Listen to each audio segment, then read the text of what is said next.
Rema hari ini, Maleakhi 3 ayat 10. Bawalah seluruh persembahan persepuluhan itu ke dalam rumah perbendaharaan, supaya ada persediaan makanan di rumahku.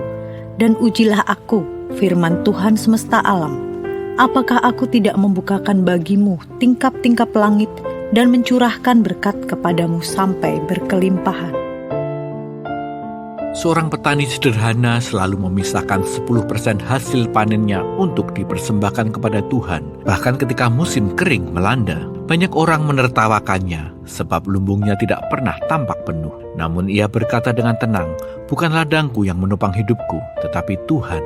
Seolah mengukuhkan perkataannya, setiap kali benih ditabur selalu ada cukup untuk ditanam kembali. Apa yang diyakini petani tersebut mengingatkan kita bahwa persepuluhan bukan tentang angka, melainkan tentang hati yang mengakui siapa sumber sejati kehidupan. Saat kita memberi, sebenarnya kita sedang menyatakan bahwa hidup kita tidak bergantung pada kekuatan sendiri, melainkan pada kesetiaan Tuhan. Ketika kita setia dalam mengembalikan persepuluhan, kita juga tengah menempatkan Tuhan di posisi pertama, mengakui Dia sebagai pemilik dan sumber dari segala yang kita miliki. Ya, persepuluhan adalah pernyataan iman. Bagaimanapun Tuhan tidak kekurangan apapun. Yang Dia inginkan bukanlah harta kita, tetapi hati kita. Dia rindu melihat hati yang tunduk dan percaya.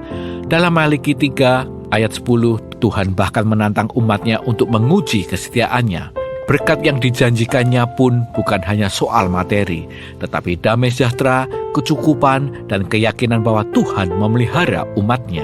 Hari ini Tuhan mengundang kita untuk memeriksa hati kita masing-masing. Apakah kita memberi karena terpaksa atau karena percaya? Mari melangkah dengan iman dan bawalah persepuluhan bukan sebagai kewajiban, tetapi sebagai ungkapan kasih dan penyerahan diri. Saat kita berani taat, kita sedang membuka ruang bagi Tuhan bekerja lebih dalam hidup kita.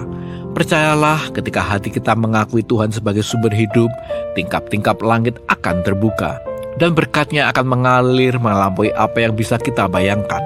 Keajaiban finansial pun bukan sekedar tema khotbah, tetapi tema hidup kita di tahun keajaiban baru ini. Apakah Anda sungguh mengakui Tuhan sebagai sumber hidup melalui cara Anda memberi, atau masih mengandalkan kekuatan sendiri? Apa yang sering menahan hati Anda untuk taat memberi persepuluhan dengan sukacita dan iman? Langkah iman apa yang Tuhan minta Anda ambil hari ini agar hati Anda semakin percaya dan bersandar penuh kepadanya? Tuhan yang kami kasihi, kami bersyukur atas pemeliharaan-Mu. Ajari kami memberi dengan hati yang taat dan percaya, mengakui Engkau sebagai sumber hidup kami. Murnikan motivasi kami, lepaskan ketakutan kami, dan penuhi kami dengan iman serta sukacita senantiasa. Di dalam nama Tuhan Yesus kami berdoa. Amin. Persepuluhan bukan soal uang, tapi soal hati yang mengakui Tuhan sebagai sumber hidup.